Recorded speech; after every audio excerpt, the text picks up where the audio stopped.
इतनी खुल गई है अंधविश्वास की कि शायद कुछ चमत्कार दिखा के ही श्रद्धा बकवास में बहुत शब्दों की मर्यादा सर मेरी बात सुनिए। आप अपनी बात आपने कोई शुगर का मरीज ठीक किया है? महाराज जी सुन ले, कमियां कितनी निकाले हैं हर किसी में है। महाराज अरे भगवान यहाँ पे है कोई जिसमें कमियां नहीं है। सर मेरी बात हाँ मेहरबानी करके जी, सुनाइए। आप पूजा कर रहे हैं, पाठ कर रहे हैं, बहुत बढ़िया।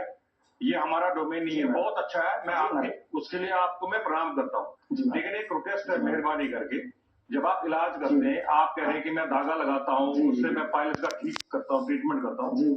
सर मेहरबानी करके पहले आप सोचिए कि अगर आपके पास एक पेशेंट है, उसको धागा देता हूँ, धागा लगाता धागा देता हूँ महाराज जी। सर सुनिए तो मेरी बात, आप अगर उस पेशेंट को अगर मान के चलो ट्यूबरकुलोसिस है, अगर उसको HIV है या उसको कैंसर है, और इस दौरान आपने उसको धागा दिया और उसने घर में बांध दिया और एकदम से उसका मेरे को नहीं पता महाराज जी। वही तो मैं आपको समझा रहा हूँ। मैं कह रहा हूँ मैंने आपको बताया सुखदेव कालिदास जी के पास जाऊं या डॉक्टर विनोद रैना के पास जाऊं? सुखदेव कालिदास जी हो सकता है ये कह दें कि मेरे ऊपर भूत प्रेत की बाधा है, 500 रुपए क्या पूरा नहीं भरा हुआ? अगर बताइए ये बात जरा मेरे को। शास्त्रोक्त नियम ये है कि जब यज्ञ किया जाता है ना, तो यज्ञ कुंड उतना ही बड़ा होना चाहिए जितनी समिधा और सामग्री से हवन कुंड के ऊपर आ सके। इसको ध्यान रखिएगा।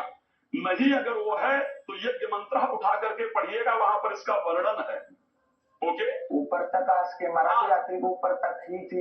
ये रात्रि तो दादा आपके हवन कुंड में राख जो सुन लीजिए, मैं क्लियर बता रहा हूँ, नहीं थे आपका हवन कुंड में यहाँ से देख रहा हूँ। ठीक दादा, मैं हवन कुंड यहाँ से देख रहा हूँ। आचार्य जी मैं आपके पास दोबारा आऊंगा। डॉक्टर नहीं है, डॉक्टर का ये भी बताऊंगा मैं, ये नहीं कि यहाँ हवा में बात कर रहा हूँ, ध्यान रखिएगा। मैं बताऊंगा कि ये नाम कहाँ लिखा है, कहाँ से जाकर पढ़ लीजिएगा, ये भी बताऊंगा।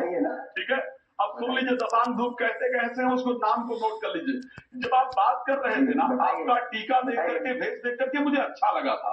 मुझे लगा था मैं पोलाइटली आपके साथ बिहेव करूंगा, लेकिन जब मैं इतनी देर से एटीट्यूड देख रहा था ना आपका कैमरामैन के साथ एंड मुझे लग रहा था कि अगर ये सार्थक हर वीडियो में बात करते हैं। मैं हर वीडियो नहीं, मैं आप बता रहा हूँ। दशांग धूप का नाम सुन लीजिए। दशांग धूप होती है वच, नोट कर लीजिएगा, लोगों को देने काम आएगा। वच हो गया, वच ही, अतीश, पाठा, बाय बिगन, सेंधा नमक, गज पीपल, सोंठ, काली मिर्च और छोटी पीपल। ये ध्यान रखिएगा, 10 चीजें है। और कहाँ लिखा है वही बता देता हूँ। दक्षिण भारत के प्रसिद्ध विद्वानों के द्वारा मंत्र, वो किताब आई थी मंत्र महारणो, और उसके साथ प्रश्न मार्ग आई थी। उसके अंदर इस दशांग धूप का वर्णन है, क्योंकि मैंने अध्ययन कर रखा है। इसलिए जब आप बता रहे थे तो मुझे लग रहा था कि आपको उसकी नॉलेज ही नहीं है, सिर्फ एटीट्यूड पर बात कर रहे हैं। अब आता हूं दूसरे विषय पर। आपने कहा था यज्ञ कितने बजे स्टार्ट होता है? हाँ जी, हाँ नहीं, प्लीज कंटिन्यू। पीली सरसों है, राई है, लौंग है, जायफल है, और बेलगिरी है, और देसी खांड है अपनी। दादा अब मैं अगर कह दूं कि आपको दशांग धूप का नाम, अगर मैं आपको कह दूं कि आपको दशांग धूप का नाम ही नहीं पता, तो आप क्या कहेंगे?